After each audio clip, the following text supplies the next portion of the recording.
The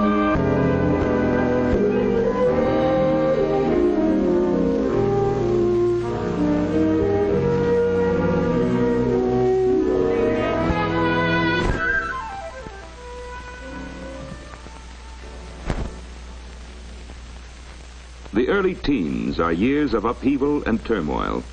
They're years of physical and glandular change, new and wider relationships with people, and new inner feelings in the early adolescent. Parents of almost every child find the age of puberty or early adolescence full of problems. The knowledge that these difficulties are normal and usually only temporary helps to turn family friction into more constructive channels. Let's watch some of these youngsters as they spend Friday afternoon and evening. We'll see what some of the common troubles are. Sally, Joan, and Kay are typical teenagers. Each has her own personality, but they're all normal. Their actions may seem excessive, but that's normal for teenagers. For instance, that giggling. The unconstructive criticism of school. Personally, I think Mr. Aldrich's classes are just a waste of time. If he can't teach any better than that, I can't be bothered studying. Why, you know, this morning we spent 20 minutes before we even opened the book or read anything.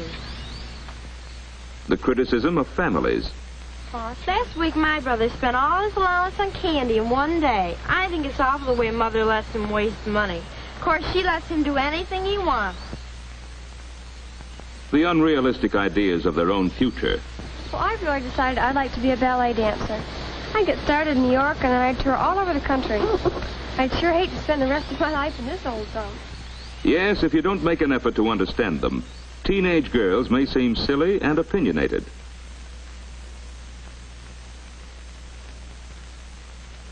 And the boys. Best pitcher in the National League. He is nice. Ah, yes, he is. He can't throw the ball. They want to prove their own importance by making themselves heard. That combination of new lung power, changed voices, and boundless energy is hard on the neighbors. Give him a lot. They seem to spend hours in completely useless activity. They quarrel a lot, but the gang sticks together. There are no girls in it. They are passionately interested in sports. And hero worship from afar is common.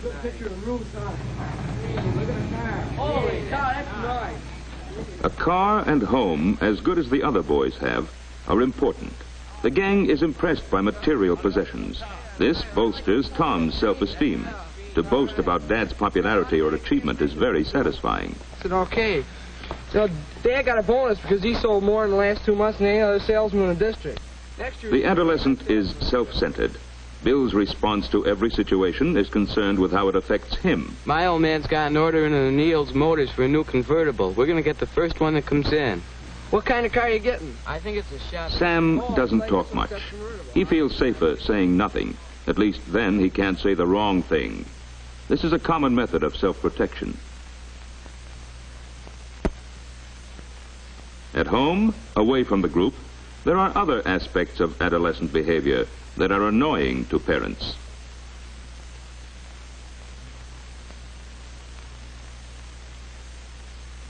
There's the untidiness.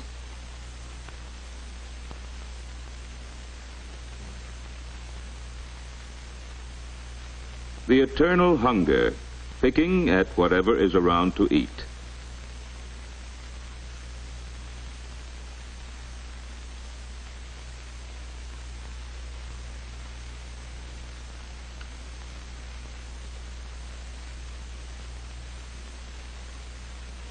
It's certainly annoying to Mother, who has plans for what is to be eaten and when.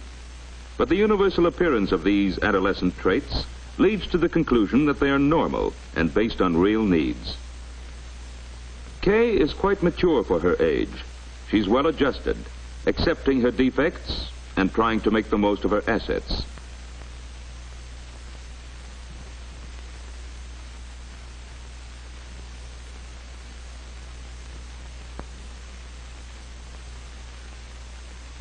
She's tremendously influenced by fashion advertisements and gets many ideas on grooming from magazines, television, and movies.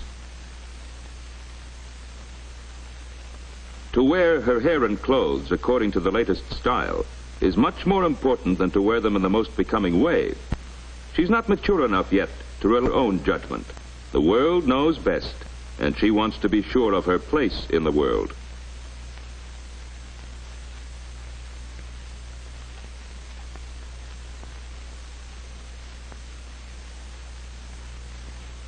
Mother may have other opinions of what looks best, but of course, Mother has old-fashioned ideas. Kay's mother is always a little overwhelmed by the extremes to which her suddenly grown-up daughter carries her ideas of style. If it's the style to be careless and informal, her sloppiness is so deliberate as to be offensive. But Mother has learned that these things are usually temporary. The less said about them, the more quickly they wear off. Objection often brings friction without any change. Half an hour after she has left her friends, she's on the phone to them again. Hello, is Joni there? It seems unnecessary, but there's a real need for talking to others in the same stage, for constant reassurance of her standing as friend and equal. Hello, Joni? Look, I've got an idea. Why don't we go down to Johnson's after supper? Maybe some of the gang will be there and we can cook up something. Gee, Kay, I'm awful sorry. I can't go. I have to stay home tonight. Well, why don't you ask Sally? Maybe she can go. Okay, I'm awful sorry. Joan is not Bye. as independent as Kay is, perhaps because she hasn't been encouraged to stand on her own feet. There is no friction in Joan's family life. Her mother finds her a very good girl, not headstrong and flighty like so many of her friends seem to be.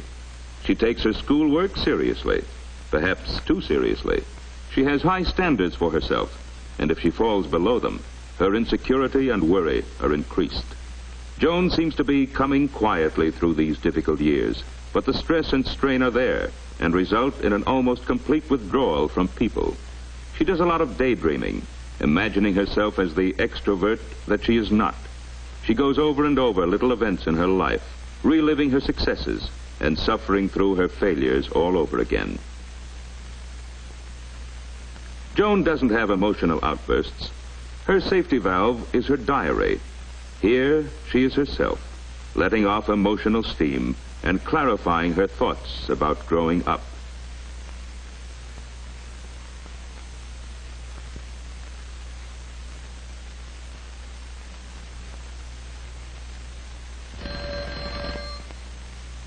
And Sally's home life?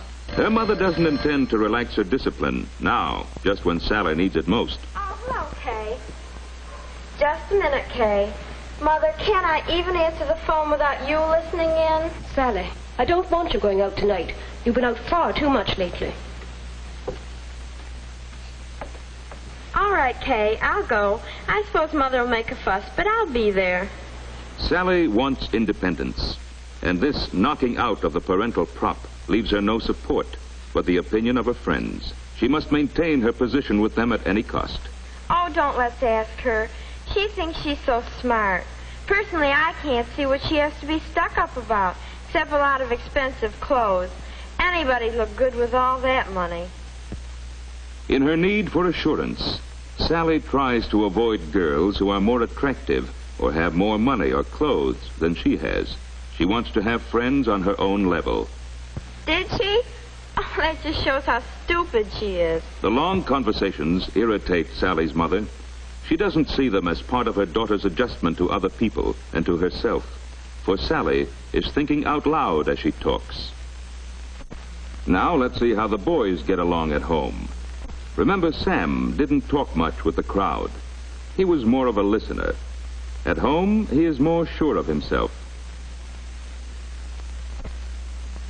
His dog provides a great source of comfort and security. Whatever Sam does is all right with him. He's always willing to listen to what Sam has to say.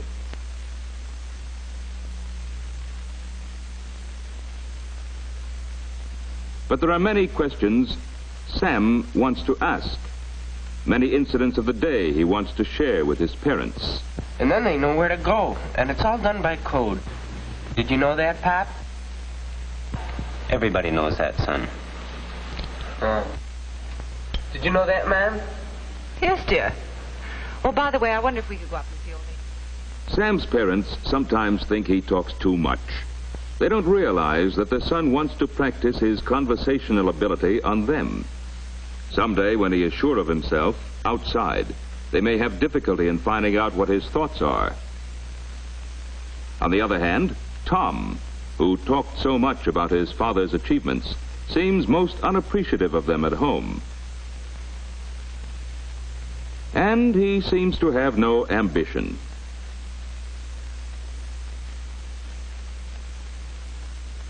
Sometimes his father wonders if he's all right mentally. He is, but early teens are years of uneven development. There are spurts of mental energy as well as physical, and at other times, nothing seems to be happening. In reality, just as Tom's body needs rest after strenuous exercise, so his mind needs time to adjust to its new learning. And Bill's home life? Where have you been all afternoon? Your father wanted you to cut the grass, and I had some errands I wanted you to do. Now get busy or he'll be annoyed. So what? Bill may be willing to cut the grass sometimes when he feels like it, but rules and jobs laid down too firmly by the top brass make him resentful. Bill is at that stage just before puberty, when children seem to go into reverse. Psychologists call it a negative phase. Bill, do you mean to say you haven't finished that lawn yet? I don't notice you cutting any grass. Now, look here, young man. I'm not going to stand that kind of back talk. You're a member of this family, and you're going to act like one. Now, you finish that lawn before supper, or else. Too strict an attitude by parents seems only to result in more resistance. Bill doesn't seem to find companionship at home or enough satisfaction from hanging around with his old friends. Subconsciously, he is looking for acceptance and help with his problems. Luckily, he finds a friend, older than himself, but a real guy. Bill likes to hang around the gas station, helping Joe Connor, who runs it. Joe finds the boy a thorough worker, and they have lots to talk about. Local gossip, sports, cars, even the news of the day. Bill feels that Joe treats him in a more grown-up way than his parents. He finds it easier to confide in Joe, and he gets a lot off his chest as they chat. Sometimes young adolescents appear to enjoy utter uselessness.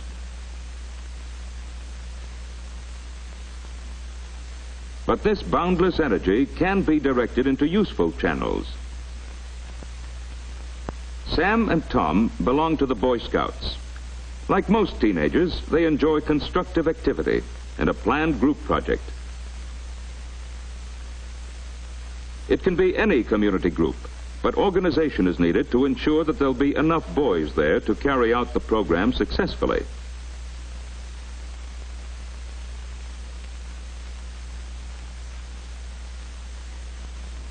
While they still need adult guidance, during these years, the quality of leadership becomes established. To be aggressive and bossy is no longer enough for the leader as it was in childhood. He must have skill in both physical and mental activities. He's usually slightly bigger or stronger than the average and has a friendly attitude, an outgoing personality. The leader among adolescents is likely to remain a leader through later life.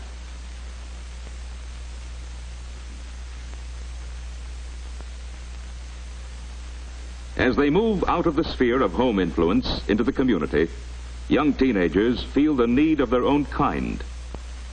They begin to patronize hangouts.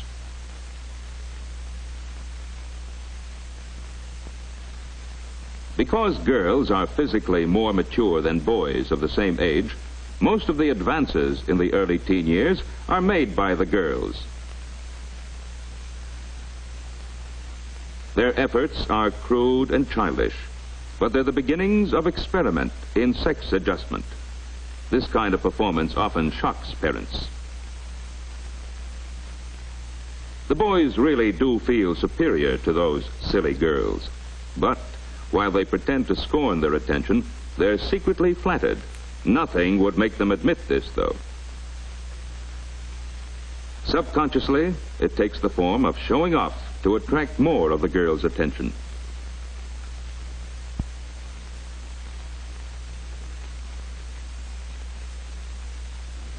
Kay and Sally didn't get far with the boys, but they found a substitute, identifying themselves with a glamorous movie actress who is very popular with men.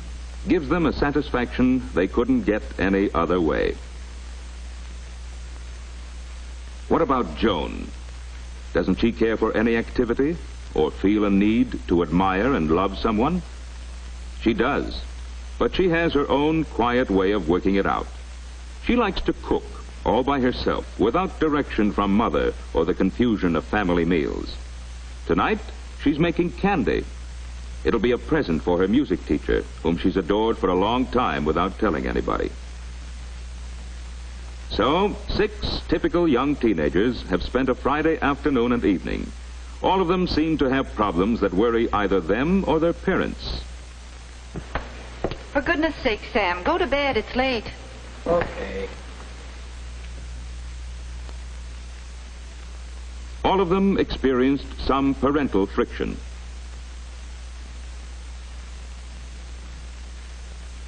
All want independence. All of them feel some stirrings of interest in sex, either openly or secretly.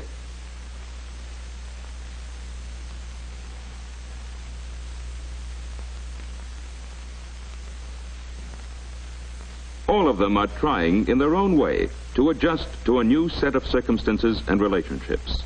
Tom's parents recognize this. They're willing to help in the making of these adjustments. As well as showing his interest, Tom's father respects him as a person. Did you have a good meeting tonight? Oh, it was okay, but half the fellas didn't show up.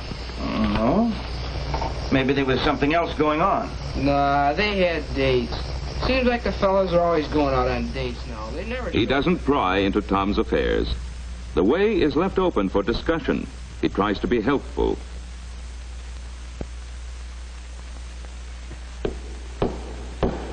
Contrast the attitude of Bill's father. Bill, stop that racket, will you? In a minute. In a minute, nothing. Right now. I'm trying to listen to the radio. Oh, putting that darn thing up. No, stop it.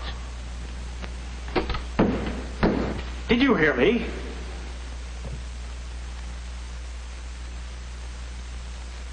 By refusing to recognize his son as an individual with rights and wishes of his own, Bill's father not only fails to get the cooperation he demands, but actually widens the gap between himself and Bill. On the other hand, Tom's parents try to handle the problems of growing up in a constructive way.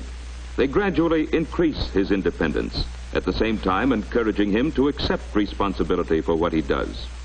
Therefore, Tom doesn't have to rebel. The stricter discipline of childhood has given place to friendly guidance for the in-between years.